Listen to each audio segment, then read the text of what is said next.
ओम शांति। 2 अप्रैल 2024।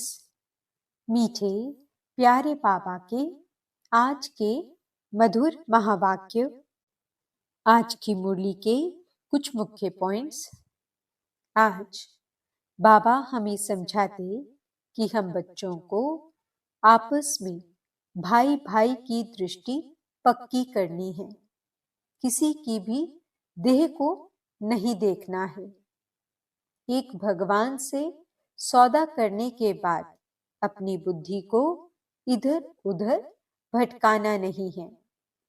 सदा अत्यंत खुशी में रहना है, क्योंकि हम बच्चों को स्वयं भगवान ने अपना स्टूडेंट बनाया है।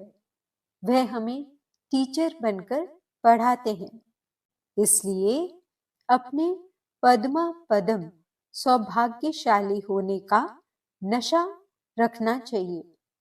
तो चलिए सुनते हैं आज की बाबा की मीठी प्यारी मुरली। ओम शांति। बाबा कहते, मीठे बच्चे और संग तोड़ एक संग जोड़ो।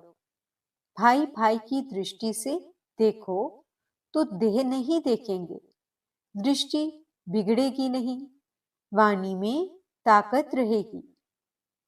प्रश्न, बाप बच्चों का कर्जदार है या बच्चे बाप के? उत्तर, तुम बच्चे तो अधिकारी हो, बाप तुम्हारा कर्जदार है। तुम बच्चे दान देते हो तो तुम्हें 1 का 100 गुना बाप को देना पड़ता है। ईश्वर अर्थ तुम जो देते हो दूसरे जन्म में उसका रिटर्न मिलता है। तुम चावल मुट्ठी देकर विश्व का मालिक बनते तो तुम्हें कितना फ्राक दिल होना चाहिए। मैंने बाबा को दिया, ये ख्याल भी कभी नहीं आना चाहिए। ओम शांति। म्यूजियम प्रदर्शनी में समझाना है कि यह है पुरुषोत्तम संगम युग। समझदार तो सिर्फ तुम ही हो, तो सबको कितना समझाना पड़ता है कि यह पुरुषोत्तम संगम युग है। सबसे जास्ती सर्विस स्थान है म्यूजियम। वहां बहुत आते हैं। अच्छे सर्विसेबल बच्चे कम हैं। सर्विस स्टेशन सब सेंटर्स हैं। दिल्ली में लिखा है स्पिरिचुअल म्यूजियम। इसका भी ठीक अर्थ नहीं निकलता है। बहुत लोग प्रश्न पूछते हैं, तुम भारत की क्या सेवा कर रहे हो? भगवानु वाच है ना? यह है फॉरेस्ट। तुम इस समय संगम पर हो, ना हो फॉरेस्ट के, ना हो गार्डन के। अब गार्डन में जाने का पुरुषार्थ कर रहे हो। तुम इस रावण राज्य को राम राज्य बना रहे हो। तुमसे प्रश्न पूछते हैं, इतना खर्चा कहां से आया? बोलो, हम बीके ही करते हैं। राम राज्य की स्थापना हो रही है। तुम थोड़ा रोज आकर समझो कि हम क्या कर रहे हैं, हमारी एम ऑब्जेक्ट क्या है। वो लोग सॉवरेनिटी को मानते नहीं, इसलिए राजाओं की राजाई खत्म कर दी है। इस समय वो भी तमो प्रधान बन पड़े हैं, इसलिए अच्छे नहीं लगते। उन्हों का भी ड्रामा अनुसार दोष नहीं। जो कुछ ड्रामा में होता है वह हम पार्ट बजाते हैं। कल्प कल्प बाप द्वारा स्थापना का ये पार्ट चलता है। खर्चा भी तुम बच्चे ही करते हो अपने लिए। श्रीमत पर अपना खर्चा कर अपने लिए सतयुगी राजधानी बना रहे हो, और किसको पता भी नहीं है। तुम्हारा नाम मशहूर है, अननोन वॉरियर्स। वास्तव में उस सेना में अननोन वॉरियर्स कोई होते नहीं हैं। सिपाही लोगों का रजिस्टर रहता है। ऐसा हो न सके जिसका नाम नंबर रजिस्टर में न हो। वास्तव में अननोन वॉरियर्स तुम हो। तुम्हारा कोई रजिस्टर में नाम नहीं। तुमको कोई हथियार पवार नहीं, इसमें जिस्मानी हिंसा तो है नहीं। योग बल से तुम विश्व पर जीत पाते हो। ईश्वर सर्वशक्तिमान है ना? याद से तुम शक्ति ले रहे हो। सतोप्रधान बनने के लिए तुम बाप से योग लगा रहे हो। तुम सतोप्रधान बने तो राज्य भी सतोप्रधान चाहिए। सो तुम श्रीमत पर स्थापन करते हो। इनकॉग्निटो उनको कहा जाता है जो है परंतु देखने में न आए। तुम शिव बाबा को भी इन आंखों से देख नहीं सकते। तुम भी गुप्त तो शक्ति भी तुम गुप्त ले रहे हो। तुम समझते हो हम पतित से पावन बन रहे हैं और पावन में ही शक्ति होती है। तुम सतयुग में सब पावन होंगे। उनके ही 84 जन्मों की कहानी बाप बतलाते हैं। तुम बाप से शक्ति ले, पवित्र बन, फिर पवित्र दुनिया में राज्य भाग्य करेंगे। बाहुबल से कभी कोई विश्व पर जीत पा न सके। यह है योग बल की बात। वो लड़ते हैं, राज्य तुम्हारे हाथ में आना है। बाप सर्वशक्तिमान है तो उनसे शक्ति मिलनी चाहिए। तुम बाप को और रचना के आदि मध्य अंत को भी जानते हो। तुम जानते हो हम ही स्वदर्शन चक्रधारी हैं। यह सबको स्मृति नहीं रहती है। तुम बच्चों को स्मृति रहनी चाहिए क्योंकि तुम बच्चों को ही ये नॉलेज मिलती है। बाहर वाले तो कोई समझ न सकें, इसलिए सभा में बिठाया नहीं जाता। पतित पावन बाप को सब बुलाते हैं परंतु अपने को पतित कोई समझते नहीं है। ऐसे ही गाते रहते हैं, पतित पावन सीताराम। तुम सब हो ब्राइड्स, बाप है ब्राइड ग्रूम। वो आते ही है सर्व की सदगति करने। तुम बच्चों को श्रृंगार कराते हैं। तुमको डबल इंजन मिली है। रोल्स रॉयस में इंजन बहुत अच्छी होती है। बाप भी ऐसे हैं, कहते हैं पतित पावन आओ, हमको पावन बनाकर साथ ले जाओ। तुम सब शांत में बैठे हो, कोई झांझ आदि नहीं बजाते। तकलीफ की बात नहीं। चलते फिरते बाप को याद करते रहो। जो मिले उनको रास्ता बताते रहो। बाप कहते हैं मेरे और लक्ष्मी नारायण राधे कृष्ण आदि के जो भक्त हैं उनको ये दान देना है, व्यर्थ नहीं गवाना है। पात्र को ही दान दिया जाता है। पतित मनुष्य पतित को ही दान देते रहते हैं। बाप है सर्वशक्तिमान, उनसे तुम शक्ति लेकर उत्तम बनते हो।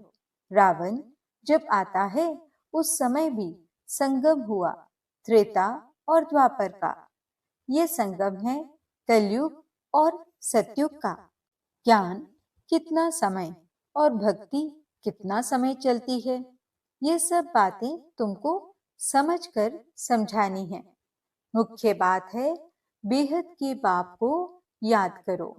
जब बेहद का बाप आते हैं तो विनाश भी होता है। महाभारत लड़ाई कब लगी? जब भगवान ने राजयोग सिखाया था। समझ में आता है नई दुनिया का आदि, पुरानी दुनिया का अंत, अर्थात विनाश होना है। दुनिया घोर अंधियारे में पड़ी है, अब उनको जगाना है। आधा कल्प से सोए पड़े हैं।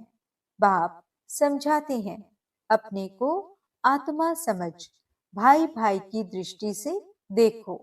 तो तुम जब किसको ज्ञान देंगे तो तुम्हारी वाणी में ताकत आएगी। आत्मा ही पावन और पतित बनती है। आत्मा पावन बने तब शरीर भी पावन मिले। अभी तो मिल न सके। पावन सभी को बनना है, कोई योग बल से, कोई सजाओं से।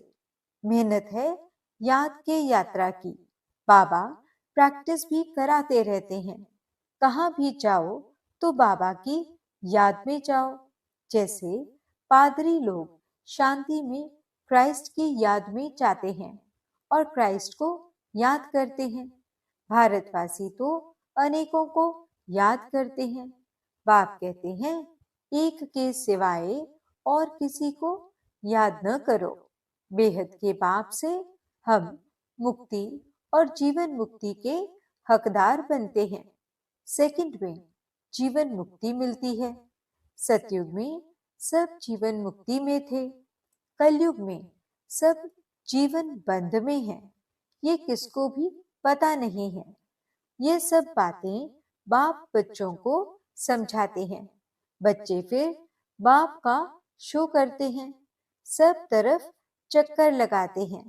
तुम्हारा फर्ज है मनुष्य मात्र को ये पैगाम देना कि यह पुरुषोत्तम संगम युग है। बेहद का बाप बेहद का वर्षा देने आया है। बाप कहते हैं, माम एकम याद करो तो विकर्म विनाश होंगे, पाप कट जाएंगे। यह है सच्ची गीता जो बाप सिखलाते हैं। मनुष्य मत से गिरे हो, भगवान की मत से तुम वर्षा ले रहे हो। मूल बात है उठते बैठते चलते फिरते बाप को याद करते रहो और परिचय देते रहो।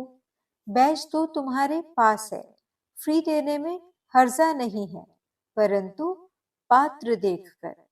बाप बच्चों को उल्हना देते हैं कि तुम लौकिक बाप को याद करते हो और मुझ पारलौकिक बाप को भूल जाते हो। लज्जा नहीं आती? तुम ही पवित्र प्रवृत्ति मार्ग के गृहस्थ व्यवहार में थे, फिर अब बनना है। तुम हो भगवान के सौदागर। अपने अंदर देखो, बुद्धि कहाँ भटकती तो नहीं है। बाप को कितना समय याद किया। बाप कहते हैं, और संग तोड़ एक संग जोड़ो। भूल नहीं करनी है। यह भी समझाया है, भाई भाई की दृष्टि से देखो तो देह नहीं देखेंगे, दृष्टि बिगड़ेगी नहीं। मंजिल है ना, ये ज्ञान अभी ही तुमको मिलता है। भाई भाई तो सब कहते हैं, मनुष्य कहते हैं ब्रदरहुड। ये तो ठीक है, परमपिता परमात्मा की हम संतान हैं, फिर यहाँ क्यों बैठे हो? बाप स्वर्ग की स्थापना करते हैं तो ऐसे ऐसे समझाते उन्नति को प्राप्त करते रहो। बाप को सर्विसेबल बच्चियां बहुत चाहिए। सेंटर्स खुलते जाते हैं, बच्चों को शौक है, समझते हैं बहुतों का कल्याण होगा, परंतु टीचर्स संभालने वाली भी अच्छी महारथी चाहिए। टीचर्स भी नंबरवार हैं। बाबा कहते हैं, जहाँ लक्ष्मी नारायण का मंदिर हो, शिव का मंदिर हो, गंगा का कंठा हो, जहाँ बहुत भीड़ होती हो, वहां सर्विस करनी चाहिए। समझाओ, भगवान कहते हैं काम महाशत्रु है। तुम श्रीमत प्रमाण सर्विस करते रहो। ये तुम्हारा ईश्वरीय परिवार है। यहाँ 7 रोज भट्टी में आकर परिवार के साथ रहते हो। तुम बच्चों को बहुत खुशी होनी चाहिए। बेहद का बाप जिससे तुम पद्मा पदम भाग्यशाली बनते हो। दुनिया जानती नहीं कि भगवान भी पढ़ा सकते हैं। यहाँ तुम पढ़ते हो तो तुमको कितनी खुशी होनी चाहिए। हम ऊंच से ऊंच जाने के लिए पढ़ रहे हैं। कितना फ्राक दिल होना चाहिए। बाप के ऊपर तुम कर्ज चढ़ाते हो। ईश्वर अर्थ जो देते हो, दूसरे जन्म में इनका रिटर्न लेते हो ना। बाबा को तुमने सब कुछ दिया तो बाबा को भी सब कुछ देना पड़ेगा। मैंने बाबा को दिया, ये कभी ख्याल नहीं आना चाहिए। बहुतों के अंदर चलता है, हमने इतना दिया, हमारी खातरी क्यों नहीं हुई। तुम चावल मुट्ठी देकर विश्व की बादशाही लेते हो। बाबा तो दाता है ना। राजाएं रॉयल होते हैं। पहले पहले जब मुलाकात होती है तो हम नजराना देते हैं। वे कभी हाथ में नहीं लेंगे, सेक्रेटरी तरफ इशारा करेंगे। तो शिव बाबा जो दाता है वे कैसे लेंगे? ये बेहद का बाप है ना, इनके आगे तुम नजराना रखते हो, परंतु बाबा तो रिटर्न में 100 गुना देंगे। तो मैंने दिया, यह ख्याल कभी नहीं आना चाहिए। हमेशा समझो हम तो लेते हैं, वहां तुम पद्मपति बनेंगे। तुम प्रैक्टिकल में पद्मा पद्म भाग्यशाली बनते हो। बहुत बच्चे फ्राक दिल भी हैं, तो कई मनहूस यानी कंजूस भी हैं। समझते ही नहीं हैं कि पद्मा पद्मपति हम बनते हैं। हम बहुत सुखी बनते हैं। जब परमात्मा बाप गैर हाजिर है तो इनडायरेक्ट अल्पकाल के लिए फल देते हैं। जब हाजिर हैं तो 21 जन्म के लिए देते हैं। ये गाया हुआ है शिव बाबा का भंडारा भरपूर। देखो ढेर बच्चे हैं, किसको भी ये मालूम नहीं है कि कौन क्या देते हैं। बाप जाने और बाप की कोठरी यानी ब्रह्मा जाने, जिसमें बाप रहते हैं, बिल्कुल साधारण। इस कारण बच्चे यहाँ से बाहर निकलते हैं तो वे नशा गुम हो जाता है। ज्ञान योग नहीं तो खिटखिट चलती रहती है। अच्छे अच्छे बच्चों को भी माया हरा देती है, माया बेमुख कर देती है। शिव बाबा जिसके पास तुम आते हो उनको तुम याद नहीं कर सकते हो। अंदर अथाह खुशी होनी चाहिए। वह दिन आया आज जिसके लिए कहते थे आप आएंगे तो हम आपके बनेंगे। भगवान आकर एडॉप्ट करते हैं तो कितना खुश नसीब कहेंगे, कितना खुशी में रहना चाहिए। परंतु माया खुशी गवा देती है। अच्छा, मीठे मीठे सिकिलदे बच्चों प्रति माता पिता बाप दादा का याद प्यार और गुड मॉर्निंग। रूहानी बाप की रूहानी बच्चों को नमस्ते। हम रूहानी बच्चों की रूहानी बाप दादा को दिल व जान सिख व प्रेम से नमस्ते नमस्ते नमस्ते जी। गुड मॉर्निंग बाबा। शुक्रिया बाबा। धारणा के लिए मुख्य सार। पहला पॉइंट, भगवान ने हमें एडॉप्ट किया है, वही हमें टीचर बनकर पढ़ा रहे हैं। अपने पद्मा पद्म भाग्य का सिमरन कर खुशी में रहना है। दूसरा पॉइंट, हम आत्मा भाई भाई हैं, ये दृष्टि पक्की करनी है। देह को नहीं देखना है। भगवान से सौदा करने के बाद फिर बुद्धि को भटकाना नहीं है। वरदान, इस अलौकिक जीवन में संबंध की शक्ति से अविनाशी स्नेह और सहयोग प्राप्त करने वाली श्रेष्ठ आत्मा भव। इस अलौकिक जीवन में संबंध की शक्ति आप बच्चों को डबल रूप में प्राप्त है। एक बाप द्वारा सर्व संबंध, दूसरा दैवी परिवार द्वारा संबंध। इस संबंध से सदा निस्वार्थ स्नेह, अविनाशी स्नेह और सहयोग सदा प्राप्त होता रहता है। तो आपके पास संबंध की भी शक्ति है। ऐसी श्रेष्ठ अलौकिक जीवन वाली शक्ति संपन्न वरदानी आत्माएं हो, इसलिए अर्जी करने वाले नहीं, सदा राजी रहने वाले बनो। स्लोगन, कोई भी प्लान विदेही, साक्षी बन सोचो और सेकंड में प्लेन स्थिति बनाते चलो। ओम शांति।